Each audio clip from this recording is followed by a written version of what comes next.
What is good, everybody? Welcome back to another episode of the Bird Flock podcast. Happy New Year. Hey, it is a brand new year.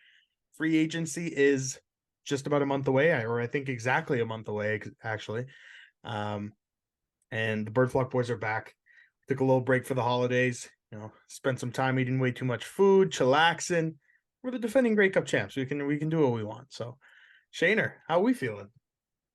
I'm good, bro. Happy to be back. Like you said, took a little break for the holidays, but it's always good to get back and hop on with you and talk about the defending Grey Cup champs. Yes, sir. Yes, sir. So yeah, like I said, the bulk of this episode, I think, and what I want to talk about is going to be centered around free agency, right? That's a big thing. We obviously had our free agency special, a few weeks back where we discussed all the upcoming free agents. But that was before we had some big names come back. So I think there's no better place than to start right there and just go through, kind of an order of when they signed, who's going to be back for the Owls this year. So if I kick it off, Shaner, I think you know this one too, but the first extension in all of free agency was, do you know? Lemon. It was Sean Lemon. Yeah, so on December 7th, Sean Lemon signed another contract extension with the Owls. That honestly surprised me, man. But when he did, it just set the tone for all of the other moves that were coming. Yeah, absolutely. I think we talked about it last episode. I think he was your number one, and he was my number two priority to sign back with the Owls. It came a lot faster than I thought it was going to come. Yeah. But I think to him, maybe end of his career, he kind of found a home here, and a team that gave him a chance off the couch last year after he got cut, and no one really picked him up. So I think he's happy to be here, and just the way that you see him interacting, the way he was interacting with the fans and everything, I think he really bought in to being in Montreal, and then like you said, I think it set the tone for the rest of the guys to kind of be like, all right, we could run this back. Obviously, we said it during the season, and it was proven that this defense was a championship level defense. And not everybody's going to be back, but it really did set the tone for.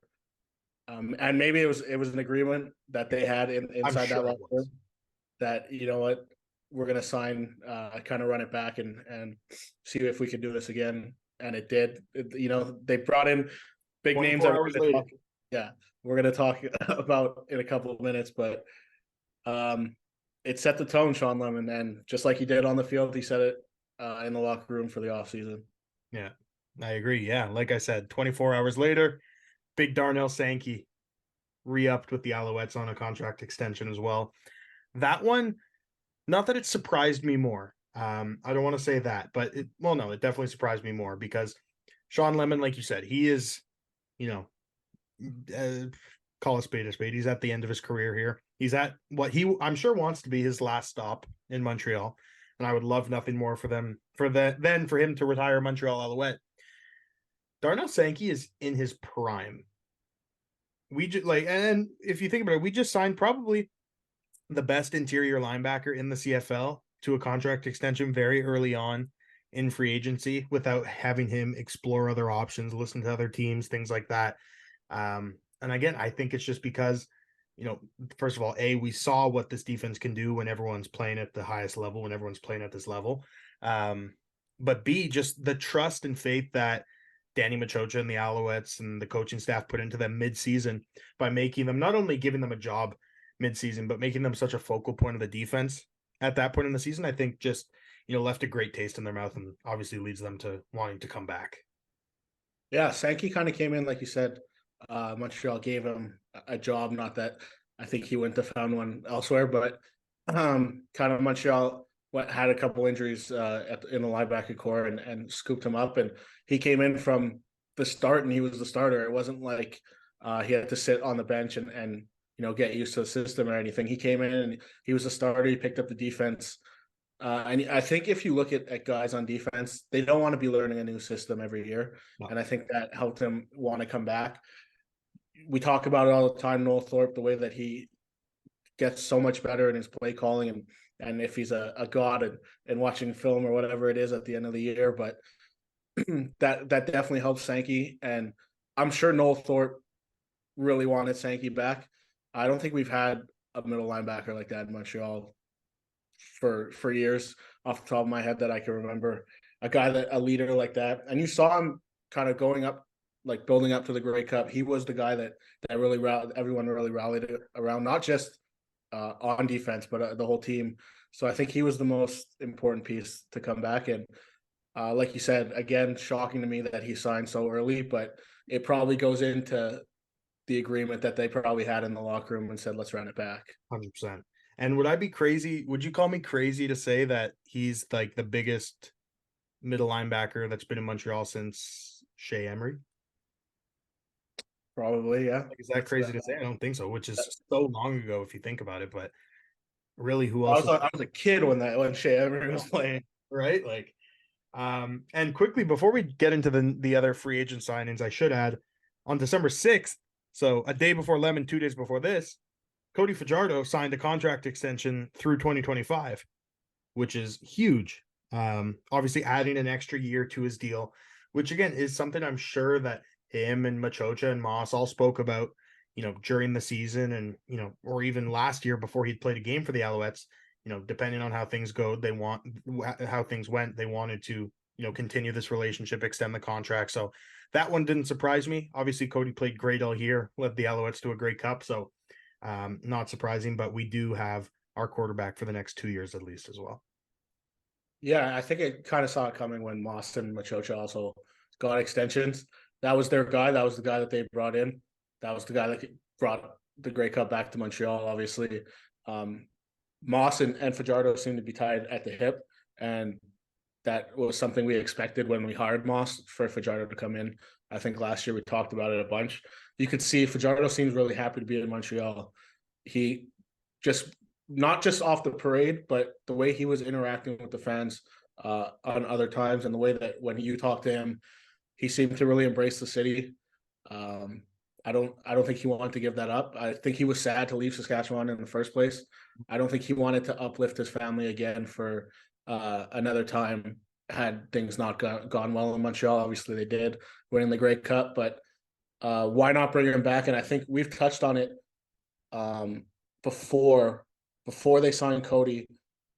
I think you agreed with me. I believe that Davis Alexander is going to be eventually the future, and adding an extra year to Cody Fajardo's contract and allowing him to mentor Davis Alexander a little more certainly helps the Alouettes for the future.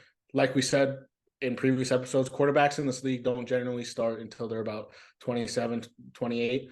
Davis Alexander, I still think is around 23, 24. So that's adding an extra year of development for Davis Alexander as well. Agreed, fully.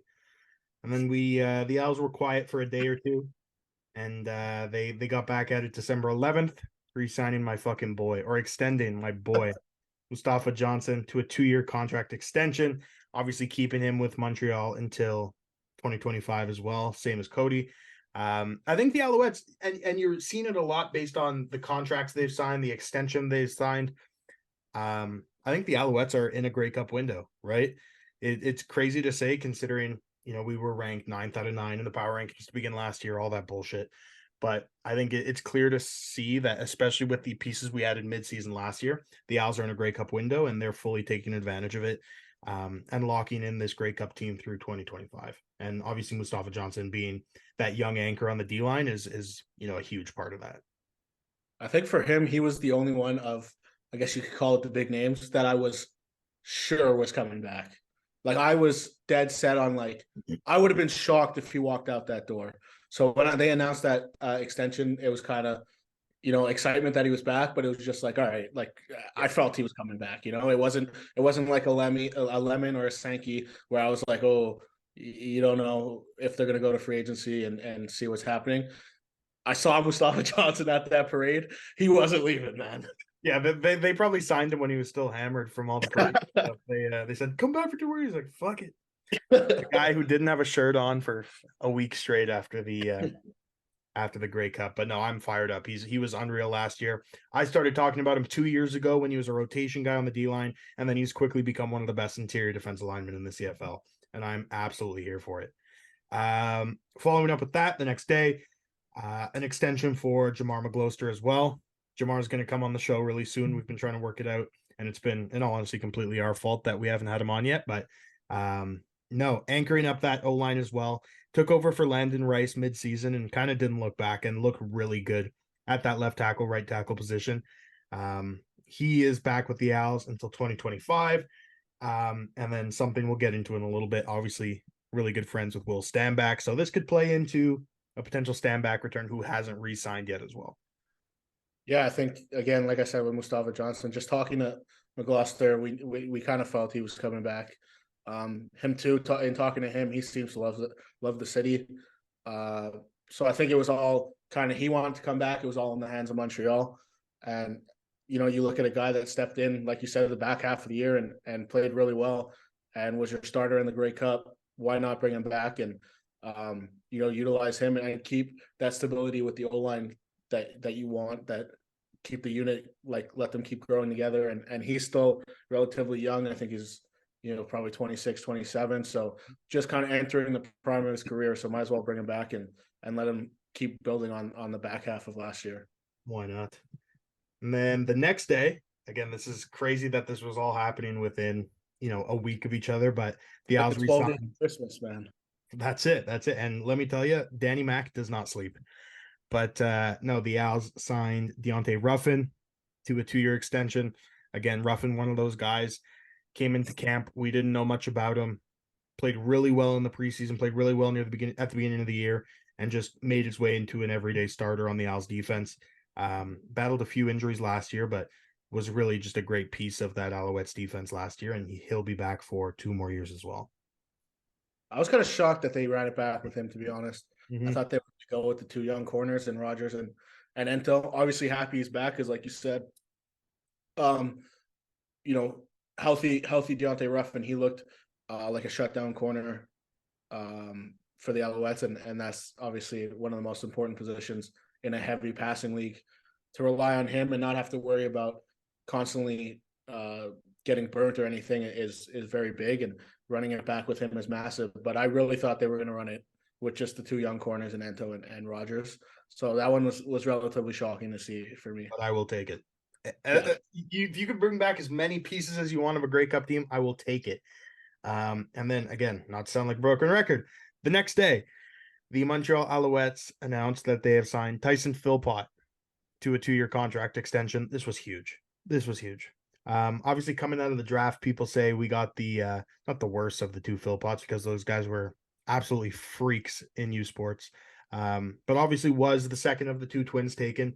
And Tyson Philpott has quickly turned into a top 2, maybe not 2, Canadian receiver in the CFL. And just so valuable to have, and to have him again under contract through 2025 is just so exciting to see. Obviously, Danny Mac worked that, brought him back, the hero of the Grey Cup. But that was awesome too. Yeah, you saw the way he and Fajardo kind of worked when he got back from injury and got his feet under him and started doing, you know, learning the offense more and more weekly. That back half of the year was electric, and I don't think it's a stretch to sit here and say that within this contract expiring, that he's either going to be nominated or possibly even win most outstanding Canadian in the CFL. Yeah, absolutely. The following day, 2 days later, the Owls re-signed O-lineman Joshua Donovan. We didn't see much of him or any of him this year. This is just practice squad player, was with them in camp. And then, you know, is going to be re-signed through 2025. I'd expect him to be, you know, somewhere in the lineup at some point this year, which is exciting. Can never have too much O-line depth. The next day, or no, the same day, the Owls signed Jose Maltos, who was our practice squad kicker, to a 1-year extension. He came in for a game or 2 when David Cote was hurt, kicked very well. Not much to say there other than, you know, I'd imagine he would end up in that backup role next year again, unless they decide to move on from David Cote, which I'd be surprised. But no, Maltos was very good. The same day as well, the Owls re-signed linebacker Chris Moore, who appeared in a few games this year for the Alouettes. Played really well. Again, just a depth guy, defensive piece, special teams guy. So that's obviously a great piece to have back as well. There's one name I'm waiting for you to say. I can't wait. Okay. December 15th, same day, the Owls extended or signed free agent Jesse Gibbon to a 2-year contract as well. He was a guy we traded for last offseason, traded for him from the Elks. So they obviously value him fairly highly. He was a first round pick, I believe, a few years back as well. So that's, again, a guy that you can never have too much depth at O-line, and especially not Canadian depth. 3 or 4 days later, the Owls signed or extended Fred Chagnon, linebacker, to a 1-year contract through the 2024 season. Following that, Alexandre Gagné, the fullback, he was signed to a 1-year contract extension. And then I don't know if this is the one we're talking about or you're excited for, but on December 19th, the Owls extended Terrell Richards until 2025 as well. So drafted the same draft as Philpott. The exact same situation, right? He was a first round pick, first overall pick. Traded up to get him. Alex traded up to get him, and they will be extending him past his rookie deal. Yeah, that wasn't the guy I was excited to hear, but obviously I was excited he brought it back because he was an absolute freak on special teams last year. Hoping they get him kind of integrated more on the defense, maybe at defensive end like we talked about last year. But pre-injury, that guy was just an absolute menace. There's absolutely no way that a guy that big should be able to move that fast, and no way in any world should a linebacker be a gunner on kickoff. My favorite. Like, it doesn't make sense. That guy's an absolute physical freak. Obviously, we had an interview with his dad, and he kind of just, enjoys Montreal. He said that he loved the city of Montreal. He said he was happy to be here. So again, not really shocking that he ran it back, and not really shocking that Montreal invested in their former first overall pick. Absolutely. And then the next day, not players, but the Alouettes decided to go ahead and extend the head coach Jason Moss through the 2026 season, and Danny Machocha added 4 years to the end of his contract as well, extending him until the end of the 2027 season, which is crazy. Then carrying on. Oh, this is the guy. Yeah. Merry Christmas, December 22nd. The Montreal Alouettes announced that they have signed linebacker Tyrese Beverett to a 2-year contract extension through the 2025 season. Bev was in the running for the Defensive Player of the Year, was, I think, our nominee for Defensive Player of the Year. And he was an absolute freak. And so excited to have him back. This was the other big piece on the defense that hadn't returned yet. Obviously, Sankey, Lemon had re-signed already. This was the big piece that everyone was holding their breath for. And it happened right before Christmas. The guy, Tyrese Beverett, back in Montreal for at least 2 more years. All right, so getting into this one, why I was so excited is because I was absolutely shocked, genuinely shocked that he signed this quickly. I know I said that about Lemon and Sankey, but I think it tied into Lemon and Sankey as to why I was shocked, because I was like, okay, like, how much more money does Montreal have to throw around? And we're talking about a guy that's going to get a hefty pay raise. So what are the odds that he actually signs before testing the market? So I was shocked that it happened 2 months almost before free agency. Thought for sure we'd be sitting here today talking about Beverett and how we need to bring him back, instead of that we did bring him back. So I was definitely shocked when I got that notification that he signed. And I was so happy when I found out, like we've talked about, just to the linebacking core that, we went into last year and had so many questions about, proved to be the strength of the defense actually throughout the year. And that was a unit that we knew you could not break up. Unfortunately, one piece may be missing. We'll see what happens with him. I'm sure you guys know who I'm talking about, but to have 2 of the 3 main and getting Najee Murray back is absolutely massive for this defense. Yeah, 100%. And it's what I wanted to get into right now, actually, which was um, 4 Alouettes players who are currently under contract with the Alouettes received invites to work out and try out for NFL teams. And the linebacker that Shane was talking about obviously is the fucking boy, Reggie Stubblefield. And Reggie was a very highly touted player coming out of this season for the CFL. Received invites from 3 or 4 different NFL teams for workouts. Went ahead and worked out for the Tennessee Titans, went and worked out for the Green Bay Packers, went and worked out for the Pittsburgh Steelers. And I'm not sure if there was any others. Maybe the Vikings. Yeah, I think he worked out for the Vikings. He worked out. I think the Vikings were the first team that he worked out for. Yeah, so he worked out for the Vikings as well. So my expectation, and it pains me to say it. Well, no, it doesn't pain me to say it because we've become friends with Reggie, but is that he's not going to be back in Montreal next year, and he's going to be in the NFL. Honestly, it's a goddamn miracle he wasn't there in the first place. This guy is an absolute freak. I think if you look at what he did in the CFL, it'd be a shock that he's not in the NFL next year. And one guy who will be in the NFL next year, who recently signed a contract with the Atlanta Falcons, is going to be none other than Austin Mack. That one pains me to say. Again, doesn't pain me to say because I'm so happy for these dudes. And that's the reality of being a CFL fan. Is it's like being a fan of an AHL team. Like you got to deal with these guys aren't going to be here forever, especially if they ball out the way Austin Mack did. But yeah, last week Austin Mack signed a contract with the Atlanta Falcons, so he will be a Falcon for the 2024 NFL season if all goes as expected. And then the last 2 guys quickly before Shane, I'll let you talk on all these guys, speak on all these guys. Mustafa Johnson got a workout with the Denver Broncos, and Lual Uguak had a workout with the Tampa Bay Buccaneers as well. Yeah, so I'm gonna sit here and I'm gonna start obviously on the boy and Reggie, and as you're holding up the Austin Mack, I'll obviously get to Austin Mack, but keep it here with Reggie. And I quickly texted Reggie when I found out about all the workouts, and just kind of wished him luck. But like you said, it's just the reality of being a CFL team.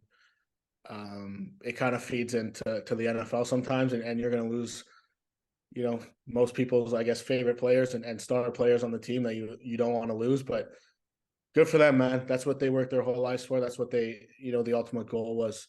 So obviously sad for the Alouettes as an Alouettes fan, but extremely happy for these guys that are getting the opportunity. And I do believe that Reggie deserves a contract.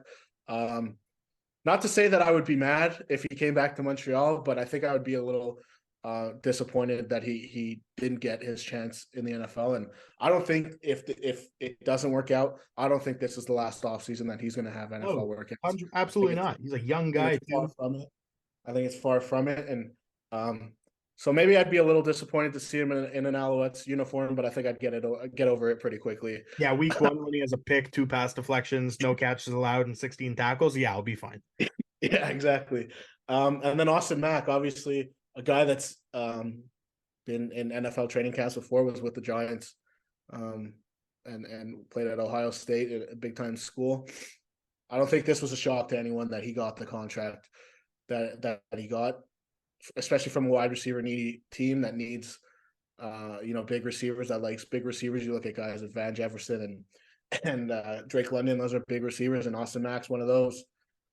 So he fits the system. Obviously, we don't know what's going to happen now because he signed when Arthur Smith was the head coach. So not sure, if they're going to keep him on, the new coach. But, he came in, and I think it was Joey Alfieri that touched on it. He came in and he bought into the Alouettes. This wasn't a season where he was like, oh, I'm just here to get back to the NFL. He fully bought in to playing here. He brought a Grey Cup back to the city. I'm sure he'd be extremely happy to come back to Montreal. But obviously he's got to go out and he's got to live out his dream, and that's to play in the NFL. So extremely happy for him. He deserves it. He balled out.